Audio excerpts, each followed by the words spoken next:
বন্ধুরা, বিলের জল শুকিয়ে গেছে, আমি আপনাদেরকে বলেছিলাম। আবার আমরা গেছিলাম বিলে ঘুরতে। আমরা কিন্তু মাঝে মাঝেই যাই, যেহেতু জল নেই সবাই যায় ঘুরতে, আমরাও যাই।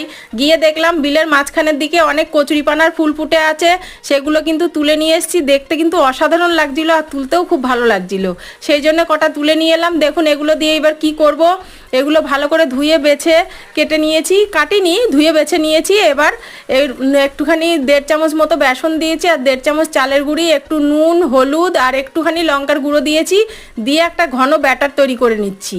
এইবার এই ফুলগুলো দিয়ে কিন্তু এগুলো বড়া ভাজবো। এগুলো কিন্তু খেতে খুব ভালো লাগে, আমি অনেক দিন আগে একবার খেয়েছিলাম, সেই জন্য আমি আর একবার ট্রাই করলাম। এটা কিন্তু খেতে খুব সুন্দর লাগে, যদি আপনাদের বাড়ির কাছে পাওয়া যায় তাহলে একবার ট্রাই করে দেখবেন। এটা কিন্তু খেতে অসাধারণ লাগে, তাই জন্য আমি আবার করেছি।